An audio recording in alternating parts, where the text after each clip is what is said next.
morning, good evening, everyone. And I'm your host, Abhinav Agarwal from the Indic Book Club. And it gives me great pleasure to welcome you to our latest edition of our IBC Author Q&A. Today we have Ratul Chakrabarti, a gaming content creator and an amazing writer who has come out with his stunning debut novel a couple of months back, if I'm not mistaken, 2 or 3 months back. It's called Sutradhar, and you can see its image in next to my virtual background.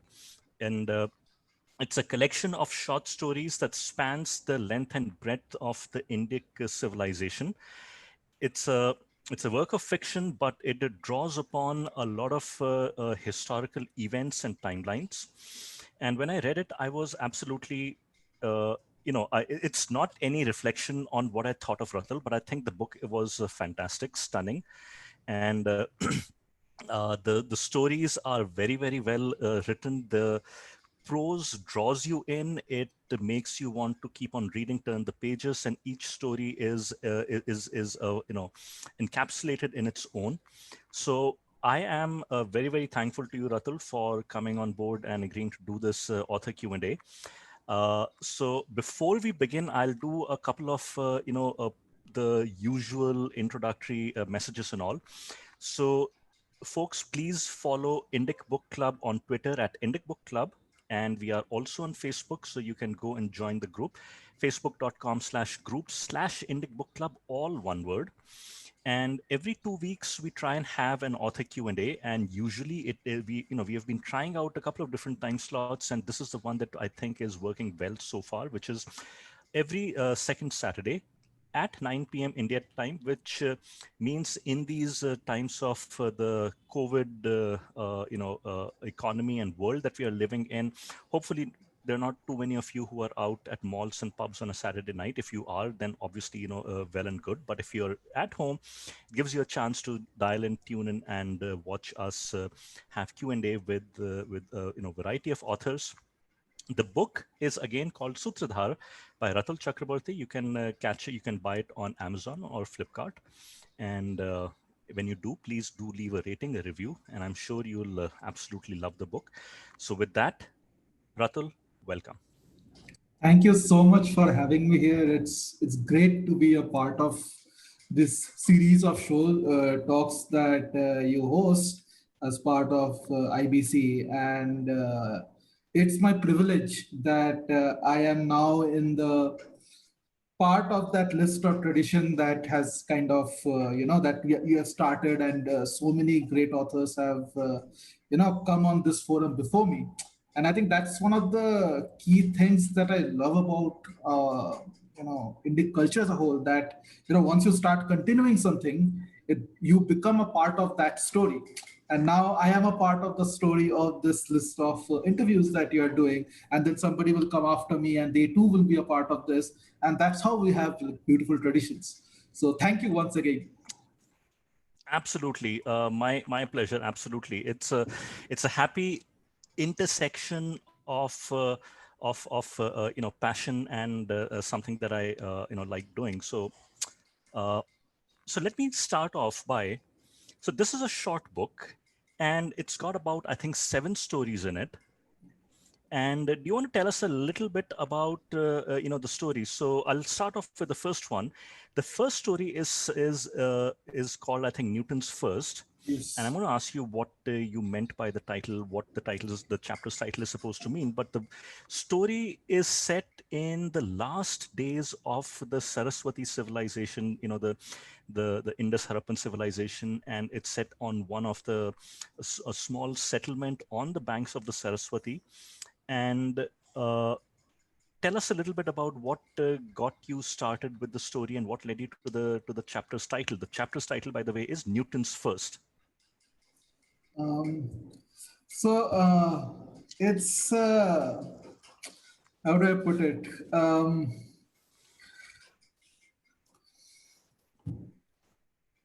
Newton's first deals with inertia. And when I first started to write this story, um, it I wanted to kind of capture. couple of messages in this. Firstly, the fact that we had this really thriving civilization that we have lost access to in some way. We can't even decipher the seals so far, and it's kind of lost in time.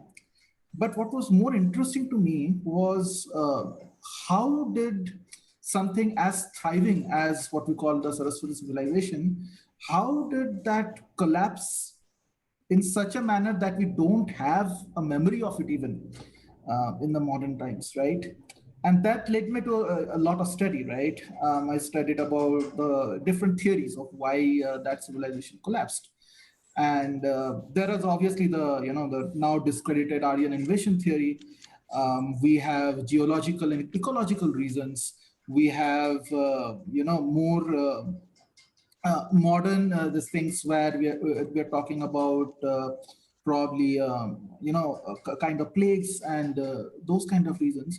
But to me, the essence of when I was reading these, to me, I think what made it more interesting was not the specific cause. I think that is important, but in terms of how people react to it.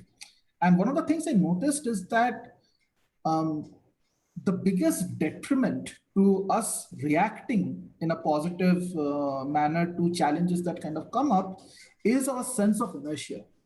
And inertia is very interesting because inertia is you keep on doing something, then it is very difficult for you to stop. And if you're not doing something, it is very difficult for you to begin, right? And I kind of think that a lot of times we grow so comfortable in how we lead our life and how we deal with things, that even if we know that okay, there's a clear and present danger in front of us, that long term this bad thing is going to happen, um, we kind of give in to our inertia because it's very comforting. Okay, it is, this is what I'm used to, so as to speak. And I saw a lot of that in our present day. Today we have challenges in terms of our ecology. Today we have challenges in terms of population. Today we have challenges in terms of pollution. Today we have challenges in terms of gross inequality across different economic groups and all of that.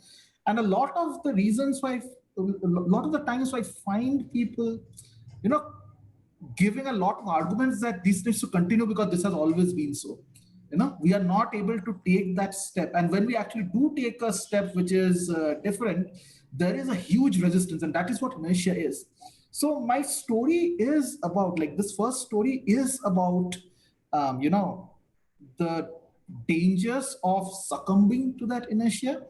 And while I was writing, it kind of ended in the way that I thought one of the key insights that I felt I needed to share was the fact that I wanted to talk about the nature of knowledge itself. Because a lot of times, what happens is that you have path breakers who have broken the inertia, uncover knowledge, and then it kind of falls into that same pattern, and then that knowledge stagnates. And that is something I wanted to bring out, that we have to be very careful that we keep on pushing the boundaries in whatever we do, not just in social life, but in any field of endeavor. The moment we succumb to inertia, whether by not doing anything or by continuing to do something without changing, the moment we do that, we stagnate, and that creates a lot of problems. So that's why it is Newton's first. Got it. Now, the message is very, okay, let me put it this way. Did you take this message and put it in the form of a 7, 8, 10 page story that you have, in a way that the story takes primacy and the message is subtextual, right? That if you once you have read the story and you start to think about it, I think a lot of the things that you've just mentioned in terms of inertia, in terms of the perils of succumbing to inertia, even when someone comes and tells us, finds knowledge and comes and tells us that we should wake up and we should be alive to dangers and all, we again, inertia takes over. So that is great, but stories like this can very quickly become very tedious to say. They can become very preachy. So the challenge really lies in telling a story where the person is drawn into the story, and the message is something that lingers with the reader after long after they have read the story. They keep thinking about it. So how did you achieve that very successful balance? Um, I think the good thing about like starting the story, I don't know if you should say it's a good thing, but I think one thing that was favorable for starting this story was the fact that we knew the end point, that this civilization had collapsed, right? So for me as an author, the technique that you use is the fact that and it's very similar to what Gibbons has written in the for Decline of the Roman Empire, that particular series, or what Asimov has written in the Foundation series, that you show something which is really good, and then you trace its journey to why it collapses, right? And you do that not by how we do in history books in general terms, you show that through individuals.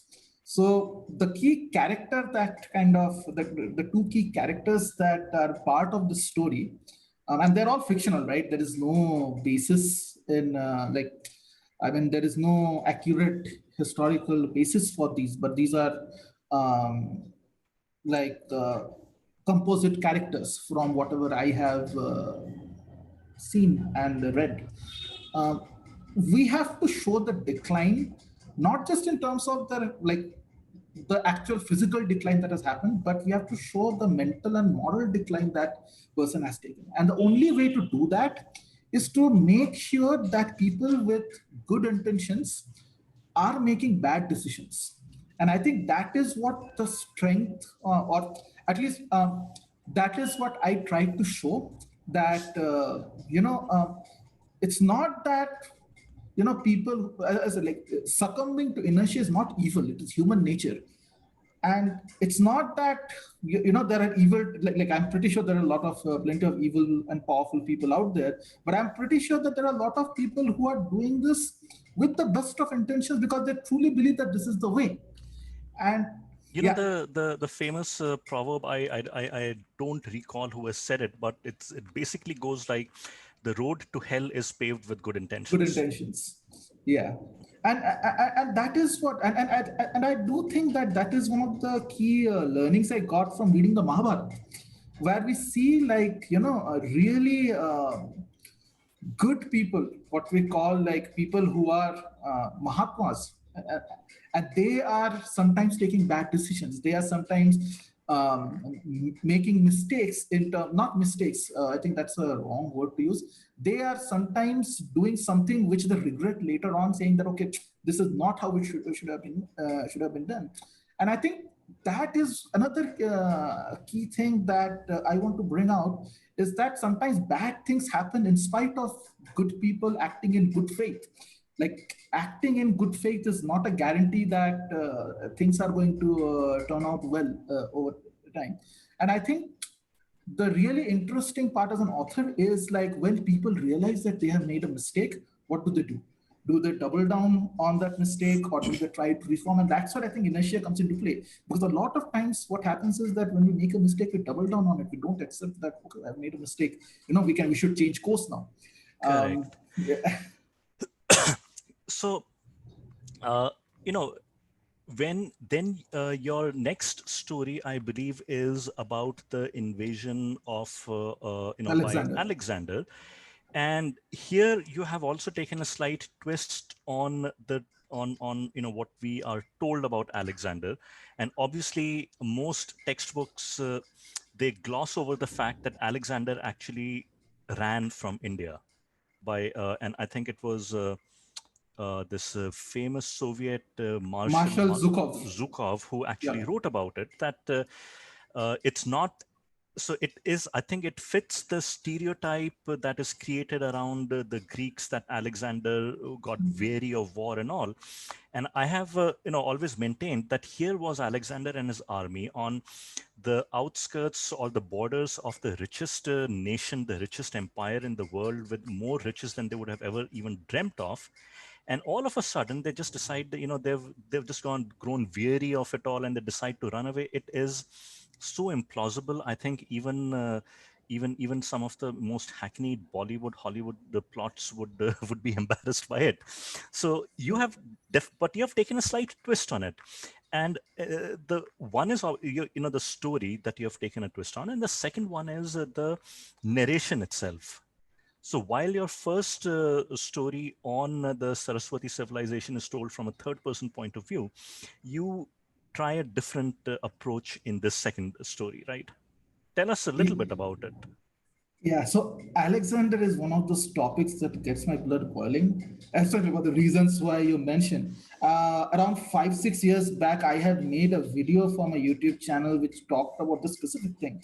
And the key thing that I wanted to address was that, as I said, like, it's highly, highly implausible, but I wanted to kind of touch upon the military aspect of it, as in no general, especially a general as ruthless as Alexander. And Alexander is somebody who burned down cities, destroyed, he was not some, like pacifistic, that kind of person. I think as he passed through Iran or Persia, the Zoroastrians, or I think believe, even gave him the name Alexander the Accursed because of his untold cruelty. Yeah, and it's not just the Persians, even in Greece, he sacked Thebes, just like that. So he was a very ruthless man, and you cannot conquer the world, or you cannot win as many battles as you have done unless you are very, very ruthless. So that is there, right?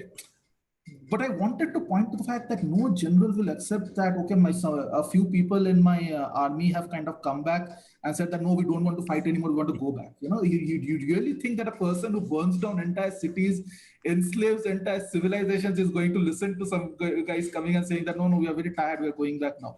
So for me, it was very important to kind of have a military point of view in terms of what is it that Alexander, like what is it that compelled Alexander to go back? And the fact of the matter is, it is shrouded in mystery. Most of the sources that we see of Alexander are not are actually of Roman period. They are not actual Greek, like first-time Greek sources. And the Romans fetishized this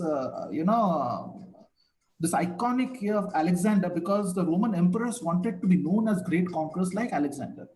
And then the colonial British, the British administration encouraged the cult of Alexander to say that the white man will always come and he is not as bad as you think. Look at Alexander, he gave back his ring to Porus. So there are a lot of political aspects to the actual myth of this particular incident, highly implausible incident that my men are dying to win a battle and then I give back that thing on the same very next day. It is, as I said, like it's nonsensical. But the biggest problem is that none of the Indian sources mention an enormous event like this. Like, where are those Indian accounts of Alexander coming, winning this great battle, and then giving up this Mahadani, he would be called, right? When if we were to think that the story was true. So to me, establishing that this thing did not happen was a key thing. But again, like as I started writing it, I thought of that, okay, this cannot be an impersonal battle between two kings. This has to have this larger. And then I really thought about, okay, the contemporary, and it's interesting because the idea that Chandragupta Maurya and Chanakya had some contact with Alexander's army, it's actually established in a very old Bengali play. Okay, so I had, it's a 100-year-old, it's a 100-year-old Bengali play, and that idea is there. So I thought that, okay, that is a good hook for me to start off. But just having those characters is very the characters need to mean something, right? And I was like, I'm in actually awe of the actual Chanakya serial that had happened. And I wanted to write a Chanakya that was complementary to that Chanakya. that was there in the serial. And I thought that there are three things that I needed to explore here. One was that what is it that what is the core duty of a ruler, right? And when you look at Arthashastra, it says that the king needs to ensure that Matsanya is not there. Matsanya means the law of the fish, the big fish, little fish. And the king needs to ensure that the big fish is not eating the little fish at will. Like that is the primary duty. And then I said that, okay, Alexander, he is not ruling. He is taking his army and is rolling across this entire Europe and Asia and coming to India. But he is not what he is not a ruler in the sense Arthashastra or in the Indic tradition, what we consider to be a ruler. He is winning. He is, so we can call him as a warlord, we can call him as a bandit, but to call him an emperor or to call him a ruler is very bad. On the other hand, we had the Nanda king, and he was also a different kind of he was also abandoning his duties as a ruler because he was becoming the big fish eating the little fish at will. He was, by his corruption and by his debauchery and by the unethical conduct that Chanakya admonishes him for, he actually is a counterpoint to Alexander, in which that he is an exploiter. So we have the invader and we have the exploiter. And we have the third part, which is Chandragupta, who wants to be the righteous king. But he needs to go through and he needs to understand that. And this is, I think, one of the key conversations that happen in that year, where Chanakya is very, very political and he is like, okay, should we even stay in this battle at Hydaspes?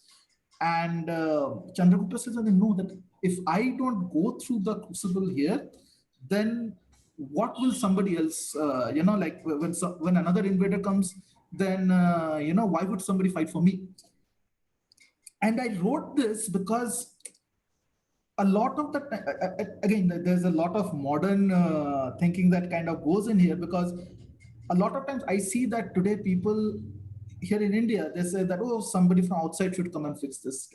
Like when we talk about, we have people saying that, oh, this is written in some foreign press and journal, and this is how we should be working and all of that. And one of the things I wanted to say that, no, we have to fix our own problems, and we have to unless we are at a point where we ourselves are able to stand up to these things, with neither the invader nor the exploiter is the right way to do.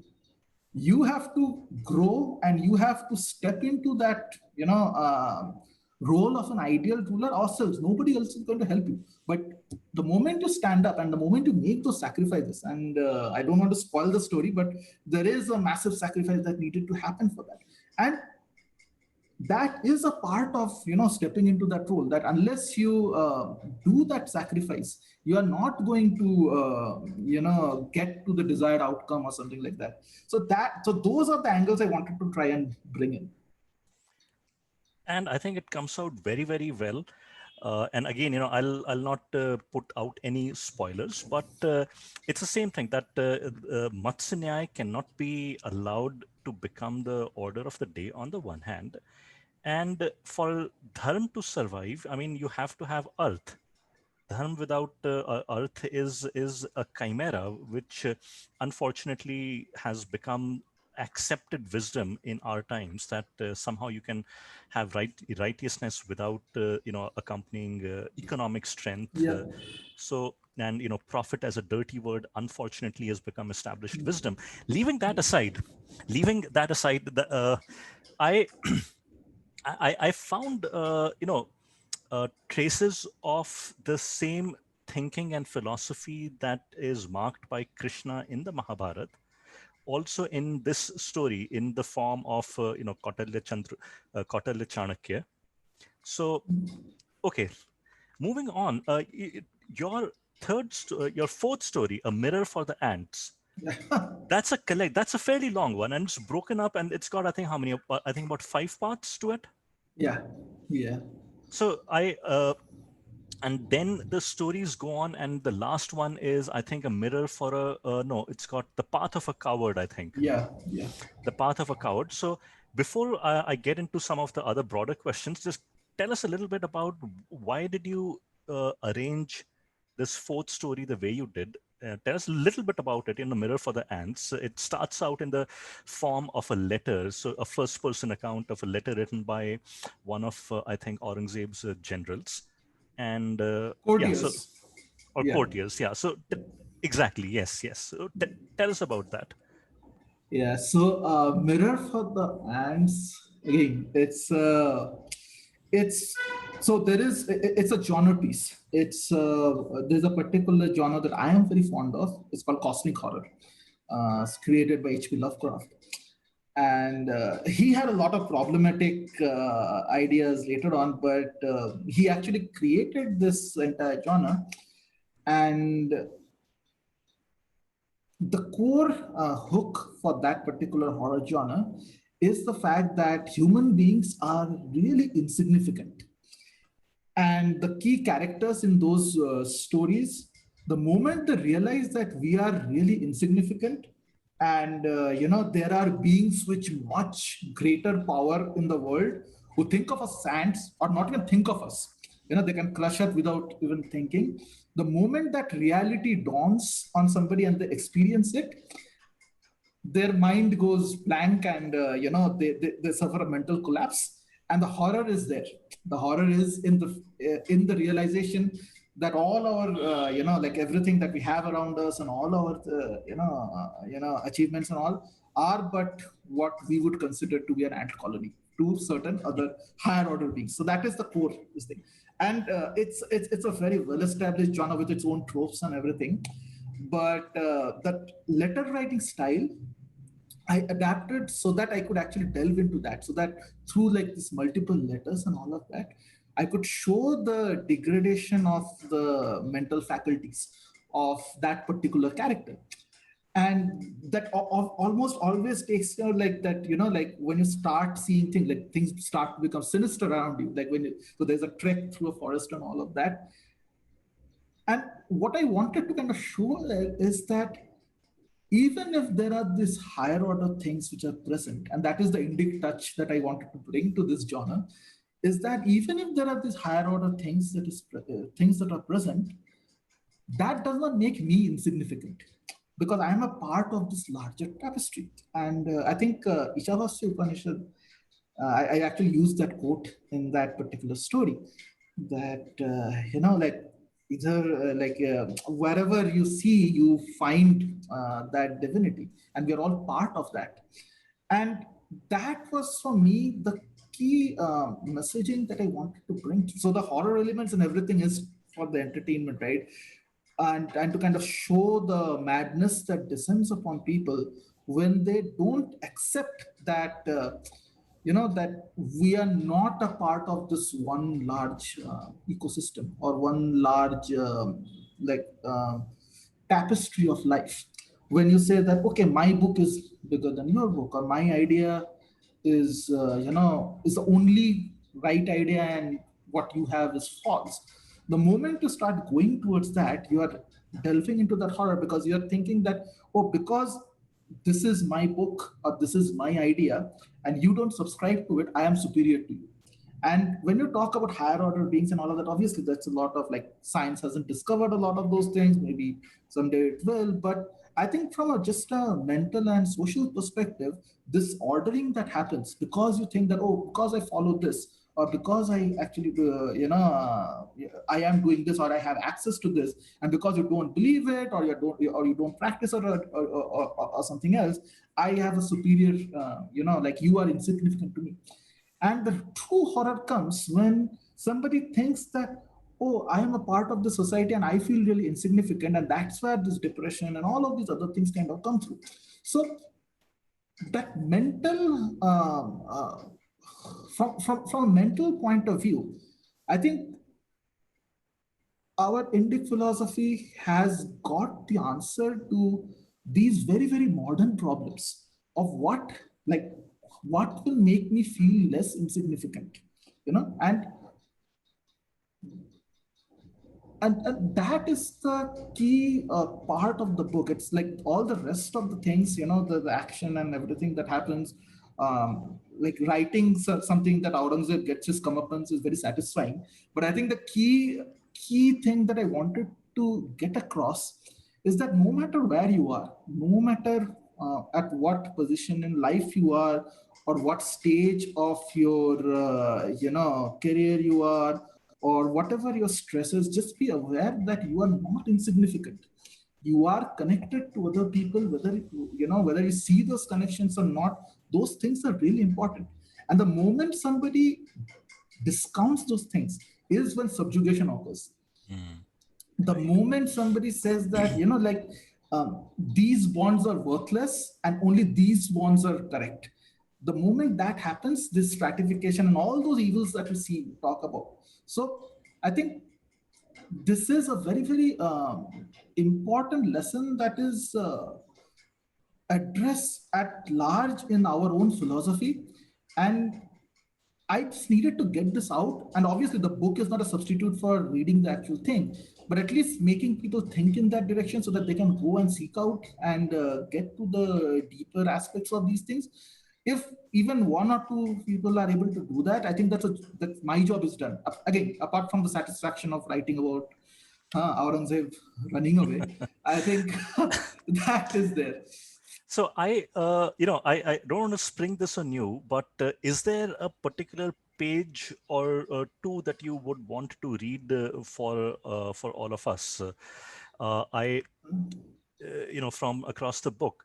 And while you are thinking about it, I'll ask you another question. And so the book itself is fabulous, as I said.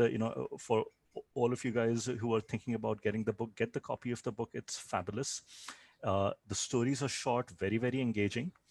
And I want to ask, given that this Ratul has told us and shared so much with us about his thinking behind the stories and what the message he wanted to convey and the fact that they have come out so well, I wanted to ask him a few questions about the craft of writing itself.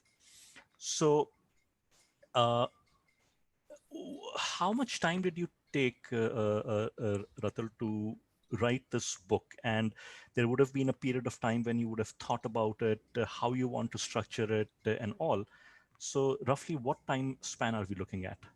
So this is a very interesting question because there's no straight answer to this.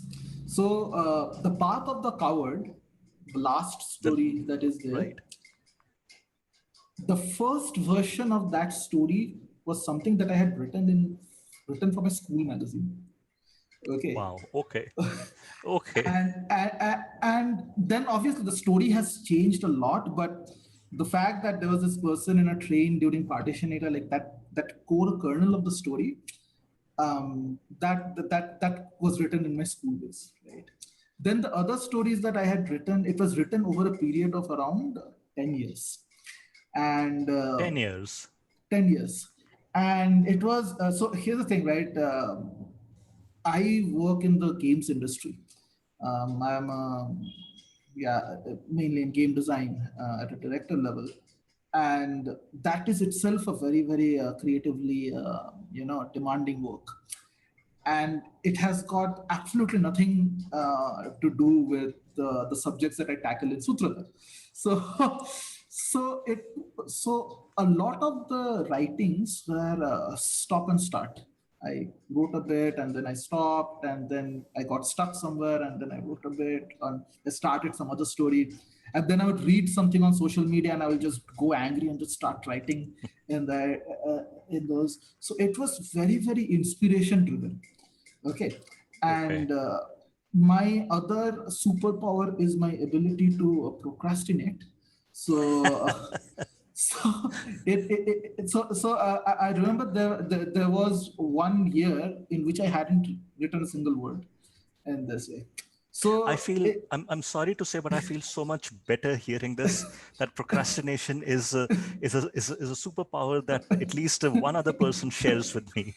but the thing is that these stories, they kind of took on a life of their own. And there came a point where I said that, oh no, I had to finish this. And I think last year I became like really, really serious about it. And And then last year we are talking about 2019. 2019, yeah. So I actually started to complete these stories. And then I said that I need even more time to kind of finish this off. So I actually took a break from my career to just finalize and finish of all those things, and a lot of rewrites and everything. The process from when something which is the raw material starts taking shape to the final products.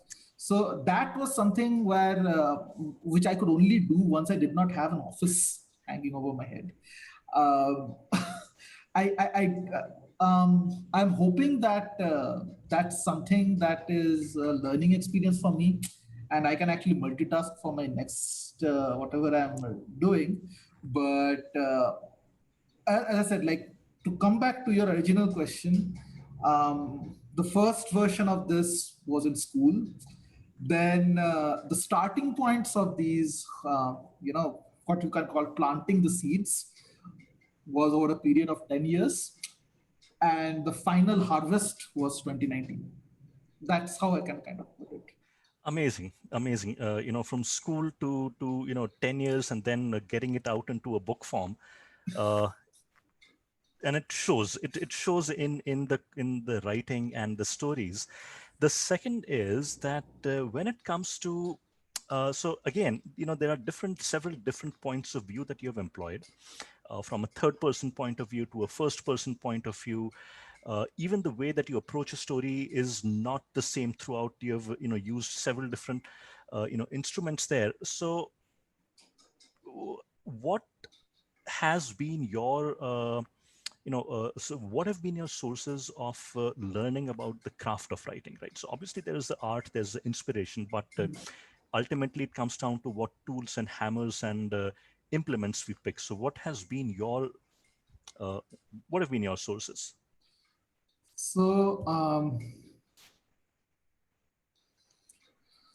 so I think at a base level, it has to start with research. Like when you actually pick up a historical topic, there's a reason it is called historical fiction and not just fiction, because it has to have its basis in some sort of reality, Correct.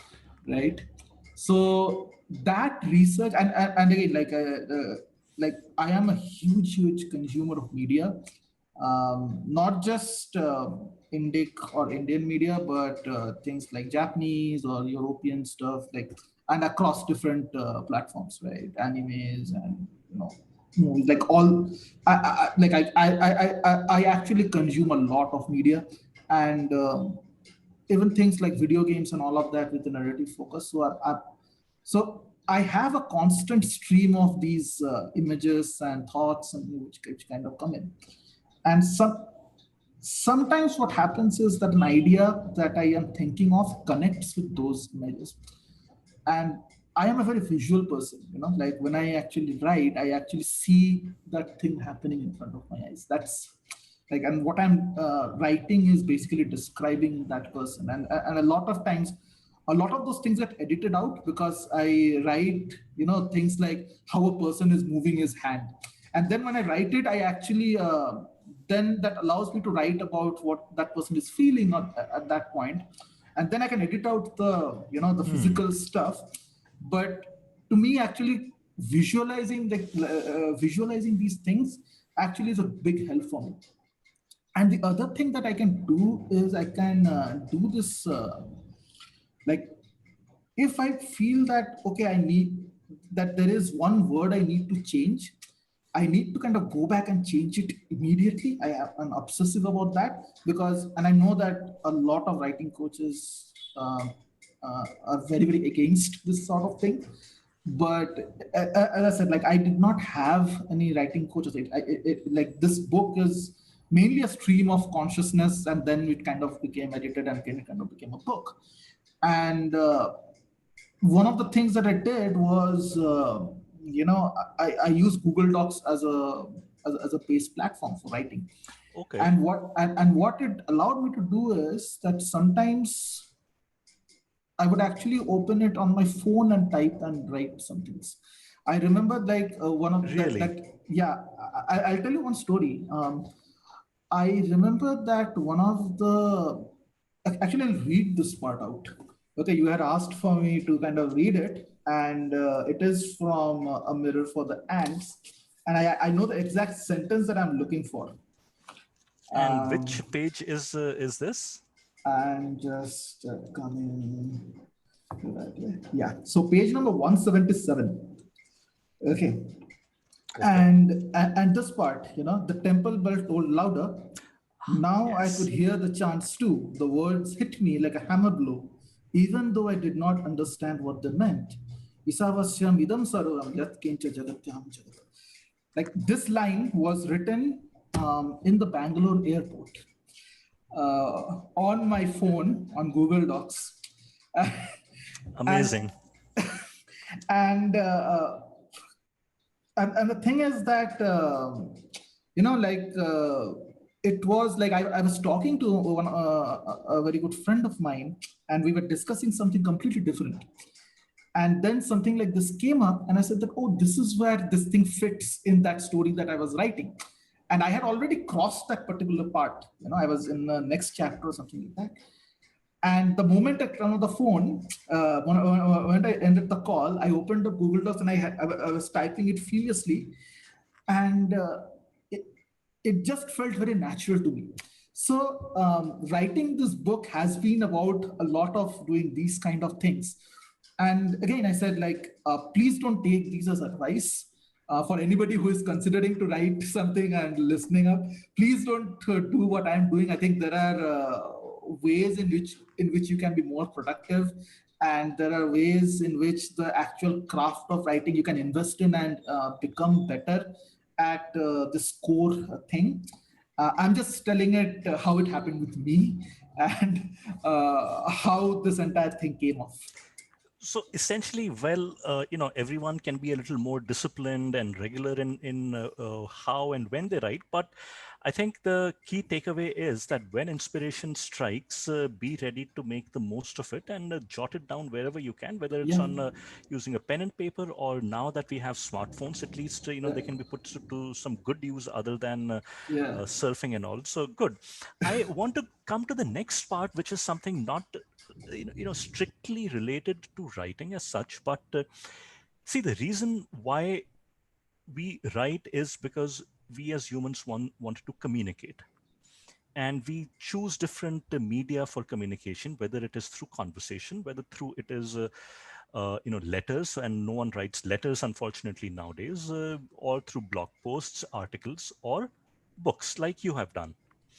Now, the purpose that we communicate is, or we write, is because we want to communicate. And if we are writing a book, then obviously we are writing it because we want people to read. We feel there is a message we want to bring out. There is something entertaining, even if something has got no immediate social message. It's because we have an entertaining story to tell. We are all storytellers. We all like listening to stories.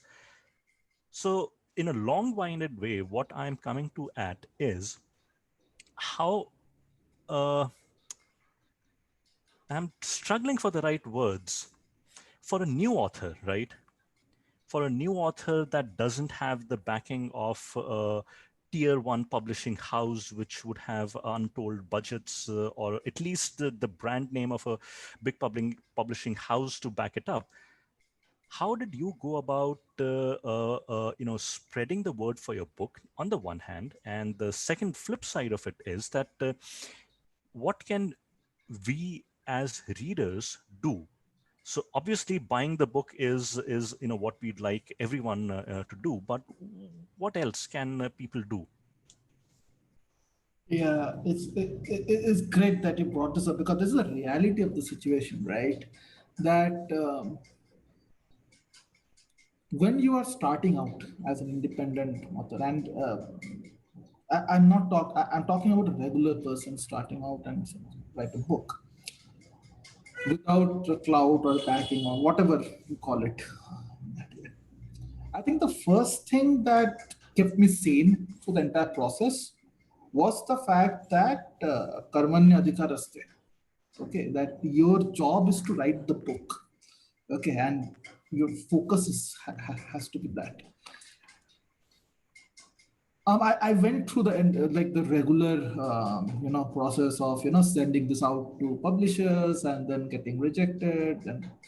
And for a time, you get bitten by this imposter syndrome in terms of, like, is this really good? I had shared a few of my stories with my friends and family, and they all said like, yeah, it's really good and all of that. And I had the sneaking suspicion that, oh, they're saying it just because it's me and they know me and they don't want to hurt my feelings and all of that. So I think the most important thing, the most important advice that I would give to somebody is to not lose faith in yourself. Have faith in what you have done. Like if you have done it with good intentions, then it will have its own results. A publisher's opinion is dependent upon a myriad of things, be it ideology, be it sales, be it connections, be it that the fact they don't have it on the slate. You don't know, like that is not an accurate reflection of the quality of your output. The people that way. That's a commercial decision or an ideological decision. So I needed to get that, I needed to internalize that, because the first few rejections hit really hard. Especially when you get these really impersonal messages like we can't consider it, full stop, or you get something which is like, this is good, but blah blah blah, and it really hits you for the first time. You have to grow your skin a little thick, and that is the point where I actually discovered Indic Academy. My very good friend Raghav, who is with Rashtram right now. So he and I were colleagues back at a previous organization. And he sent me this invitation to join a weekend retreat with Professor Vinod Vidwanshi, where they talked about music and all of that. Okay. And that's where I met a lot of like-minded folks. And I realized that, oh, like these are people who are actually thinking like me, and, they're interested in a lot of these things. And I actually struck up a very nice conversation with folks and all of that. And that's when it kind of struck me that, oh, like, why should I go and hanker after these guys who are not respecting the thought process and the perspective that I'm trying to bring? And why not go through Indic Academy? And I think Hari Kiranji was very, very gracious with the entire process. And then it kind of, it was very smooth after that, because, like going through Indic Academy gave me a lot of control over the final form of the book. So for example, the cover page that you see, that's actually a picture that's taken by me only during an early morning boat ride on the Ganga near Varanasi. Oh, fabulous. Okay. So I could do things like that, which I don't know whether a normal traditional publisher would have allowed me to. And the biggest, the best part about it was that, and at least personally to me, is that I felt that, whatever this book is, I can take responsibility for it. If it is bad, then it is my fault. If it touches somebody, it is, like it is something that I have done well. And I, especially for a first book, I actually wanted to step out and say that, okay, I am responsible for this. If you hate this book, it is not on somebody else. I am not blaming it on an editor or bad day or whatever like that. It is all upon me. Or if you like all of this, then yeah, that gives me great encouragement. But it's a product that is truly my own. And I think that that was really good from a point of view of getting my confidence back, because it was really hard for the first few rejections. And I like, again, I'll repeat, like, for any new authors out there, please don't lose faith on yourself. You have to, like, if you're destined to write that book, go and write that book, and then things will happen under this thing. The other thing that is the most gratifying part of this entire journey is when somebody, who is unknown, reaches out to me and talks about, oh, Ratul, I read your book and this part really connected with me. I cannot explain the satisfaction that I receive when, and it's not just about people saying that, I want to hear good things about myself. Just to have a discussion based upon things that I've written. If somebody disagrees, oh, this is a point that should have been made in a different way, or this is a perspective that I don't agree with because a counter perspective. I think those discussions are what generates culture. And that is when, like if you are writing, like for any creative process, I think the true test of success is its ability to generate conversations. Is its ability to generate conversations, because conversations lead to ideas that lead to culture. That is something that I like. For me, that's the greatest takeaway. Not sales. It's about those things. Sales is also a big part of what leads to those things, but it's those things. At this point, I would request folks that if you're writing, if you're reading any book, especially from new authors, especially from upcoming authors, please, please, please do leave a review, either on the store, or tweet about it, or put up a post on Facebook, even if it's one line with a picture of the book. I think that's the best way somebody can help an author. It's like today we know that our attention span is so limited that just by advertising on traditional things is not enough. Unless readers become stakeholders in the reading process, we will not be able to grow this. We will not be able to grow a literary culture. It will remain a very elitist. It will remain controlled by a very few things.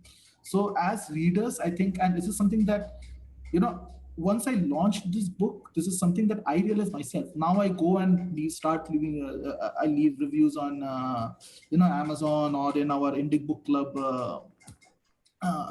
group.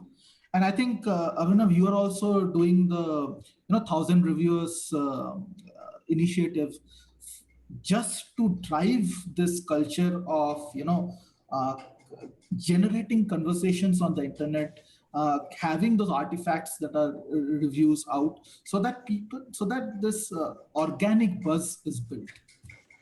So very true, Ratul, that in this day and age where people have short attention spans, and the fact that a lot of our purchase decisions when it comes to books is made on the basis of what we see written about that book on websites. And if you are buying online, then, and even if you're not buying online, I believe that a lot of people still go to a website like Amazon, read the ratings and the reviews given to a book before they decide whether to purchase it from that website or to go to a bookstore and buy it.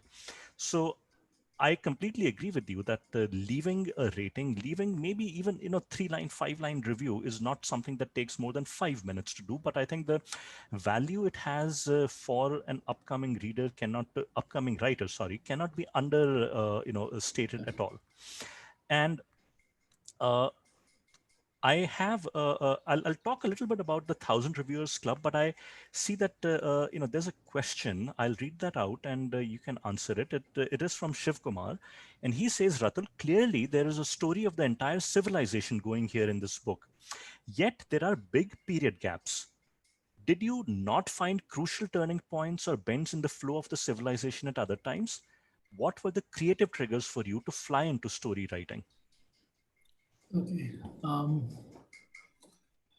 Couple of points, right? Like,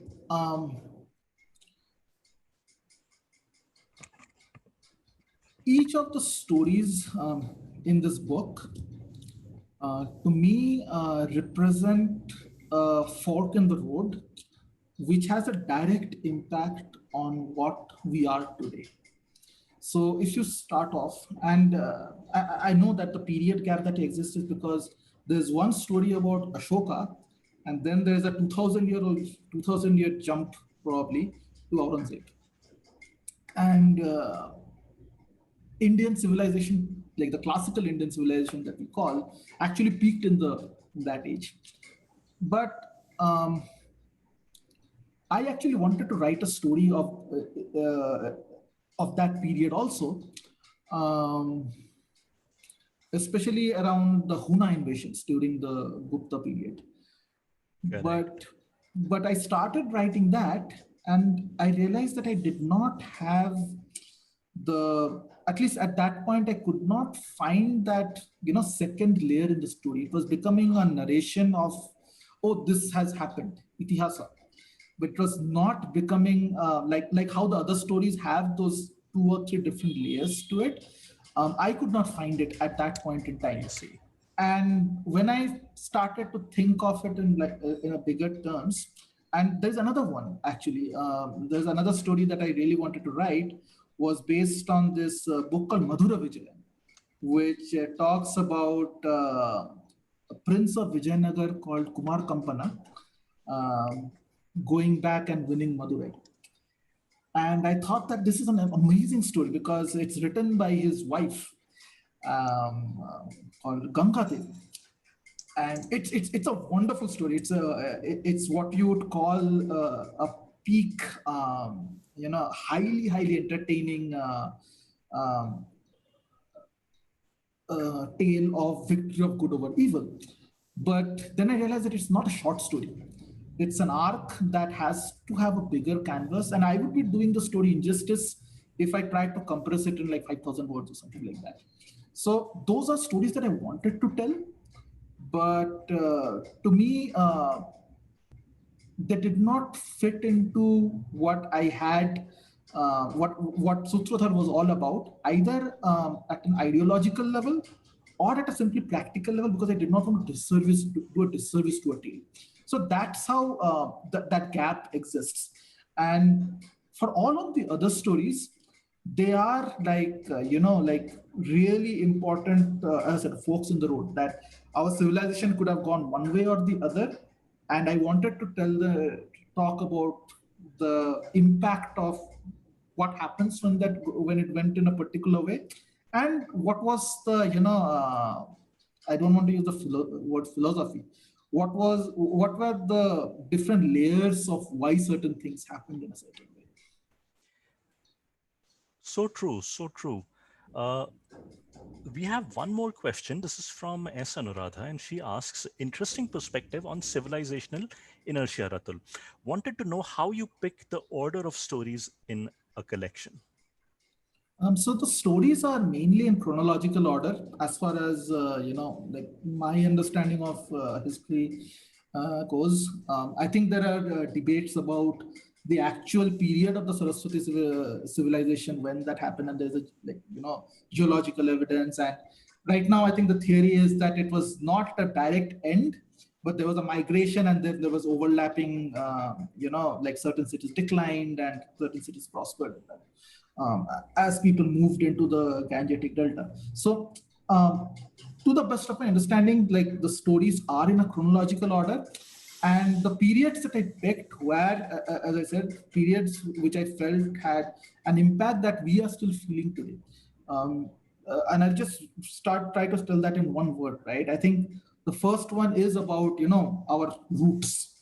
We are children of the Saraswati, I would like to say. Um, Next is about, setting up what our idea of a righteous ruler should be, like how is our politics to be governed. Third part is about Ashoka, which is talking about, somebody outstaying their welcome, too much Mahatma, so as to speak. And I think that's what I wanted to show, the human sides of, being too good, and, the limits of the welfare state. The fourth, which is that mega time jump, uh, talks about Aurangzeb and how one man's fanaticism will bring about his or her downfall. Like there is no doubt in my mind that when you try to squeeze something too hard, the sand will slip. And that is what I wanted to kind of show there. The next one, which is set in the British era, at the advent of the British era, and talks about famine. It is about, reconciling with our own past. And there's one. It's based on this satirical Bengali story, not based, but inspired a bit by the satirical Bengali novel called Bhushundir Mate by Rajshekhar Boshu, which has got these ghost elements, and a lot of it is taken from Bengali folk elements also. And I wanted to talk about, like, think about ghosts in terms of our own aspirations and our own past. And I think the core think of any ghost story if you take out the horror, is about reconciling with us with something that has happened in the past, and that's what kind of comes in. So that's what I wanted to kind of talk about. The next story is set in the Bengal partition era, and that story is about Saguna faith. I had attended a very interesting lecture by Professor Bharat Gupji, who talked about the decline of Saguna worship as one of the key drivers of our current deracination. Okay. That like when we think everything in the metaphysical layer, we sometimes start to lose the practical aspects of what made our culture so vibrant, like why we are a living culture, and we see that a lot of that dying out today. uh, One of the things we kind of talk about is, somebody is very creative, and it's a very modern term, that modern thinking, that to be creative is something which sets you apart. Because if you look back at even our villages today, or even if in our own childhood, um, you would see people painting their walls. We would see make people making kites, and nobody thought that these people are extra creative because they're doing it. Today, if you make a kite by your own hand, you'll put it onto Instagram and sort of say, "Oh, you're really creative about this." But our old times, people used to make this intricate rangolis, and they would paint their houses. They would make small toys and all of those. And nobody would say that, "Oh, you are like amazingly creative," because creativity was not something which was different. Creativity was something which was intrinsic to our nature and a part of our daily this thing. And post-industrial era, when those things became less economically valuable, that's when creativity became a separate thing, one that can be monetized if possible, and all of that. So I wanted to get back some focus into that Saguna thing, that okay, the big a lot of Hindus, and this I can say a personal thing, I've seen them that, oh, these rituals are useless. None of these things matter. It's all, and fine if you have certain view and all of that, but we have to understand that the majority faith, like what I call the bedrock of Bharat, you know, they their connect with the divine is through these things. And we need to respect that. We need to respect the power that is there in those rituals that have survived through thousands of years and are still continuing today. And that is under direct assault from so many different things. Some people call it superstition, some people call it waste of money. Supreme Court will say, don't put milk on that. Like 10,000 different things. But the fact that it is a continuing living tradition, that like our culture is a continuous living tradition, is based upon us, following some parts of that. So I wanted to bring that up.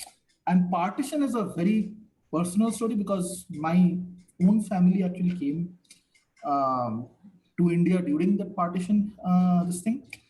And that to me is the seminal event of the last century, where this much of, and it was one of the most fundamentally, I would say, like, there hasn't been enough studies on the outcome of partition on the psyche of our nation, and how the trajectories of the two countries have evolved from that event. Because a lot of times what we are seeing today is that people want to forget partition.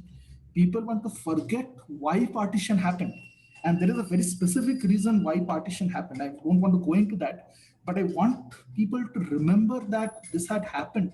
It is not even 100 years that this has happened, and people are already saying that Jinnah was a secular person and stuff like that. So please remember, a part of being a storyteller, a part of being a bard, or a part of being you know quote unquote creative, this thing is to record these things for posterity, is to pass on these thoughts. And so So that is what. so true, Ratul, that we seek to criticize and condemn without comprehension. And I'm often reminded of this quote by Professor Kapil Kapoor, who said that the modern Indian, particularly the Hindu, suffers from such a deep loss of self respect that he is unwilling to be recognized as such. And any manifestation of that identity that he has been trained to reject and suppress causes a very deep, visceral reaction from him. And I think that is so insightful and stunning that it explains so much of the way a lot of us tend to behave in society, including what you said, this condemnation of rituals without understanding, and as a blind response to the templates that have been framed for us by people from outside. Uh, Uh, I want to end Absolutely. with a couple of Just yeah, one sure, line I sure, want to yes, yes. add is that the combination is faith plus rituals, right? And that is, I think, what I wanted to bring out in that story is the fact that, okay, first is that don't be ashamed of these rituals and all of that, and the second part is that unless you truly believe in it, unless you get to the point that where, like, whatever happens in the story, that is what is going to carry you through, you know and that is what will sustain you to kind of do those things, and that faith is what is giving that thing power. And I wanted to highlight that we have lost that connect. Today we are in an endlessly skeptical world. We are everything is very fleeting to us because we don't have any faith on anything. We are taught that nothing is real, nothing is uh, nothing is what it seems. Everything is a, if you go by the intersectional this thing, everything is an oppressor oppressed binary. So to me, having faith in the good things is one of the key ways you can cope with the reality of our what our current existence is. And that faith, like, people say that, okay, oh, blind faith, okay, but think about this. When you're driving a car, you have faith in the fact that your speedometer is showing the right thing. When you hit a gear, it's showing okay. We have faith in a lot of different things. When I'm making a call, I have faith in my cell phone that it is going to work because it has worked this number of times. Why is it that, like, when somebody is putting a bel patta to a shivling, they said, oh, it's a blind faith. Uh, and that to me is what I wanted to challenge, in the sense that believe in the good things. Take, like, don't reject anything based on that, as I said, like, Western interpretation and the Western framework, that, oh, these are backward tendencies and all of that. Come back to the reality that doing some of these things have an impact, and that impact is driven by something as intangible as faith. So yeah. It goes back to 50 years back. If someone had said that breathing in a particular way can actually lower your blood pressure, you would have been dismissed as a superstitious crank.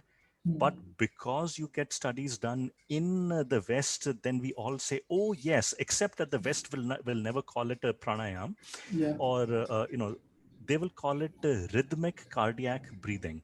Yeah. That's exact. I'm not kidding you. That's a word that It's they're trying to use for it. But leaving that aside, I want to close with a couple of things. First of all, I was thinking of asking you this question, but I will not ask you this question. I will leave it as a stereotypical generalization. I've come to the conclusion, Ratul, that all Bengalis are incredibly creative when it comes to the arts. You are, I think, just one and the latest in that long line of very creative Bengalis. So I'm thinking of changing my name to maybe Bhattacharya or Chatterjee or Banerjee or Ray. Maybe that will add that cream of creativity to my writing. So I won't leave it with that. I'm not going to ask you to deny it or clarify it. The second is that you talked about the 1,000 Reviewers Club. So what Indic Book Club and Indic Academy have started is that we want to do precisely this: get the spread awareness about perhaps lesser known books, popular books also, but also lesser known books by new time, first time authors, to as many people as we can. So to that end, we have a goal of reaching 1,000 people who are interested in reviewing books, and to send to them over the period of 1 year at least 5 books based on the interests that they specify. All we ask in return is that you acknowledge when you get the book, right? So that you post on Twitter or Instagram or Facebook that you have got this book, so that more people get to know of it on the one hand. And then once you read the book, leave a review, write a review, put it on Amazon, put it on Goodreads, tell us on Twitter and Facebook and Instagram and elsewhere that you've written that review. And this is an experiment we are trying. We have got more than 480 people who have signed up.